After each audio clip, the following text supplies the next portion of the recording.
ਵਾਹਿਗੁਰੂ ਜੀ ਕਾ ਖਾਲਸਾ ਵਾਹਿਗੁਰੂ ਜੀ ਕੀ ਫਤਿਹ। ਤੁਸੀਂ ਵੇਖ ਰਹੇ ਹੋ ਕਥਾ ਗੁਰਬਾਣੀ ਵਿਚਾਰ। ਇਸ ਵੀਡੀਓ 'ਚ ਪੰਜਵੇਂ ਪਾਤਸ਼ਾਹ ਗੁਰੂ ਅਰਜਨ ਦੇਵ ਜੀ ਦਾ ਬਿਰਤਾਂਤ ਅੱਗੇ ਵਧਾਉਂਦੇ ਹੋਏ, ਜਦ ਇਸ ਤਰ੍ਹਾਂ ਭਾਈ ਗੁਰਦਾਸ ਜੀ ਸਿੱਖ ਸੰਗਤਾਂ ਨੂੰ ਪ੍ਰੇਰ ਕੇ ਉਹਨਾਂ ਦੀ ਭੇਟਾ ਸ਼੍ਰੀ ਗੁਰੂ ਅਰਜਨ ਦੇਵ ਜੀ ਪਾਸ ਲੈ ਆਏ, ਤਾਂ ਪਿਰਥੀ ਚੰਦ ਜੀ ਨੇ ਭਾਈ ਜੀ ਨੂੰ ਗੁਰੂ ਮਾਰਿਆ ਆਦਿ ਕੌੜੇ ਬਚਨ ਆ ਕੇ ਬੁਰਾ ਭਲਾ ਵੀ ਕਿਹਾ। ਭਾਈ ਜੀ ਨੇ ਪਿਰਥੀ ਚੰਦ ਜੀ ਨੂੰ ਕਿਹਾ ਕਿ ਜੇਕਰ ਮੈਂ ਆਪਣੇ ਕਿਸੇ ਲੋਭ ਲਾਲਚ ਵਾਸਤੇ ਕੋਈ ਅਯੋਗ ਗੱਲ ਕਰਦਾ ਹਾਂ ਤਾਂ ਮੈਨੂੰ ਤੁਹਾਡੇ ਬਚਨਾਂ ਨਾਲ ਕਸ਼ਟ ਹੋਵੇ, ਪਰ ਜੇਕਰ ਮੈਂ ਯਥਾਰਥ ਕੰਮ ਕਰ ਰਿਹਾ ਹਾਂ ਤਾਂ ਫਿਰ ਤੁਹਾਡਾ ਕਹਿਣਾ ਬਿਰਥਾ ਜਾਵੇ ਅਤੇ ਮੈਨੂੰ ਕੋਈ ਦੁੱਖ ਕਲੇਸ਼ ਨਾ ਵਾਪਰੇ।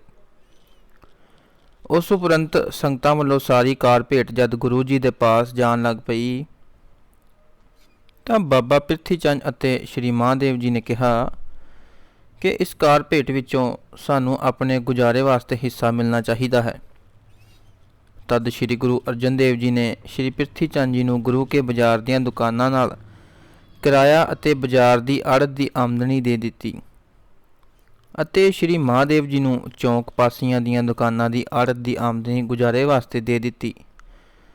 ਇਸ ਤਰ੍ਹਾਂ ਕਾਰ ਭੇਟ ਸਾਰੀਆਂ ਗੁਰੂ ਜੀ ਪਾਸ ਆਉਣ ਲੱਗ ਪਈਆਂ, ਜਿਸ ਨਾਲ ਗੁਰੂ ਕਾ ਲੰਗਰ ਅਤੇ ਗੁਰੂ ਘਰ ਦੇ ਹੋਰ ਖਰਚਿਆਂ ਦਾ ਚੰਗਾ ਨਿਰਵਾਹ ਹੋਣ ਲੱਗ ਪਿਆ ਅਤੇ ਤਿੰਨੇ ਭਾਈ ਸੁਲ੍ਹਾ ਸਫਾਈ ਨਾਲ ਰਾਮਦਾਸਪੁਰ ਵਿੱਚ ਰਹਿਣ ਲੱਗੇ।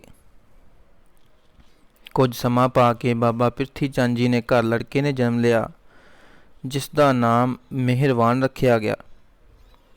ਇਸ ਨਾਲ ਸ਼੍ਰੀ ਗੁਰੂ ਅਰਜਨ ਦੇਵ ਜੀ ਬਹੁਤ ਪਿਆਰ ਕਰਦੇ ਸਨ ਅਤੇ ਸੋਹਣੇ ਸੋਹਣੇ ਕੱਪੜੇ ਅਤੇ ਗਹਿਣੇ ਬਣਵਾ ਕੇ ਦਿੰਦੇ ਸਨ।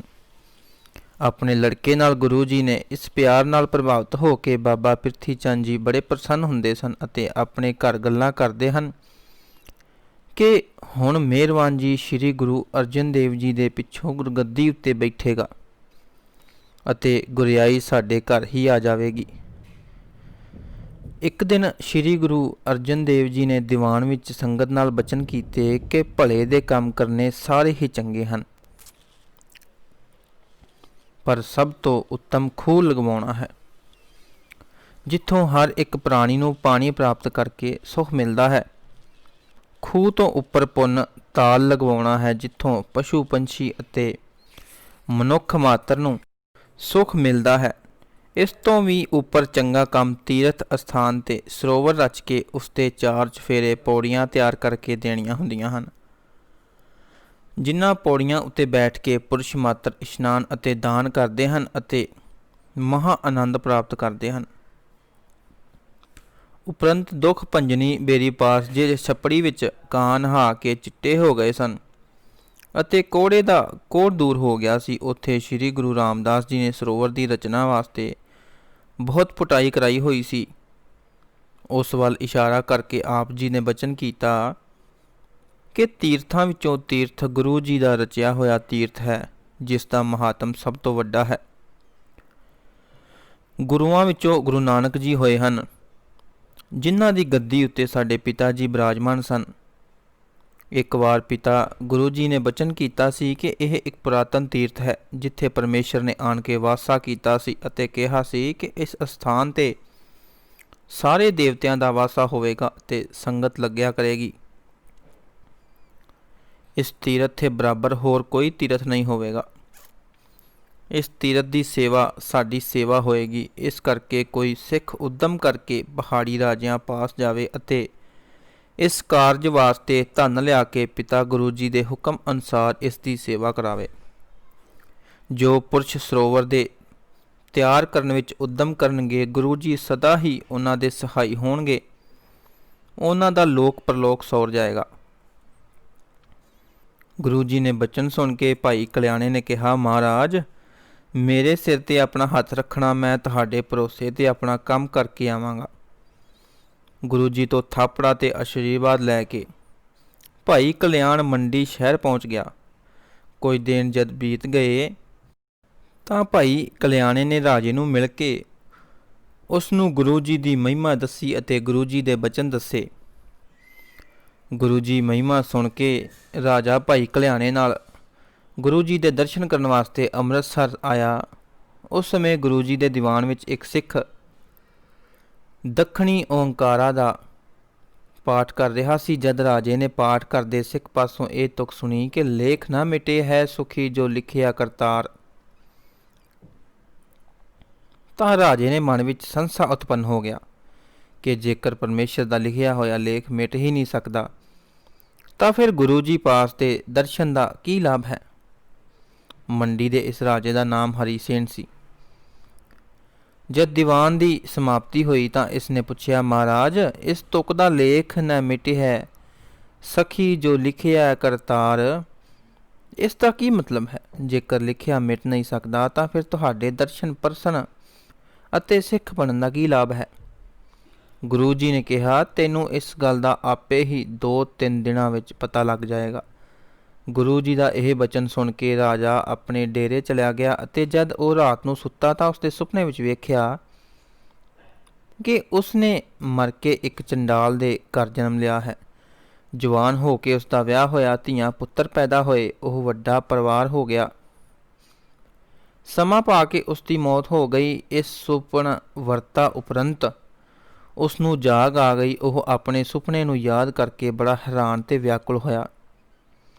ਦੂਸਰੇ ਦਿਨ ਰਾਜਾ ਜਦ ਆਪਣੇ ਦਿਲ ਪਰਚਾਵੇ ਵਾਸਤੇ ਸ਼ਿਕਾਰ ਗਿਆ ਤਾਂ ਉਸਨੇ ਇੱਕ ਹਿਰਨ ਦੇ ਪਿੱਛੇ ਘੋੜਾ ਦੌੜਾਇਆ। ਹਿਰਨ ਦੂਰ ਨਿਕਲ ਗਿਆ ਤੇ ਰਾਜਾ ਕੁਝ ਸਮਾਂ ਸਾਹ ਲੈਣ ਵਾਸਤੇ ਇੱਕ ਪਿੰਡ ਦੇ ਲਾਗੇ ਇੱਕ ਬ੍ਰਿਛ ਹੇਠਾਂ ਬੈਠ ਗਿਆ। ਉੱਥੇ ਬੈਠਾ ਵੇਖ ਇੱਕ ਆਦਮੀ ਉਸਦੇ ਸੁਪਨਾਈ ਘਰ ਜਾ ਦੱਸਿਆ ਕਿ ਤੁਹਾਡਾ ਆਦਮੀ ਬਾਹਰ ਬ੍ਰਿਛ ਹੇਠਾਂ ਬੈਠਾ ਹੈ। ਉਸਨੇ ਬੜੇ ਸੋਹਣੇ ਰਾਜਿਆਂ ਵਾਲੇ ਕੱਪੜੇ ਪਾਏ ਹੋਏ ਹਨ ਅਤੇ ਆਪਣੇ ਪਾਸ ਇੱਕ ਬੜਾ ਸੁੰਦਰ ਘੋੜਾ ਬੱਧਾ ਹੋਇਆ ਹੈ। ਇਹ ਗੱਲ ਸੁਣਦੇ ਹੀ ਉਸਦਾ ਸਾਰਾ ਸੁਪਨਾਈ ਪਰਿਵਾਰ ਅਤੇ ਹੋਰ ਵੀ ਆਂਢ ਗੁਆਂਢ ਜਿਸ ਨੇ ਸੁਣਿਆ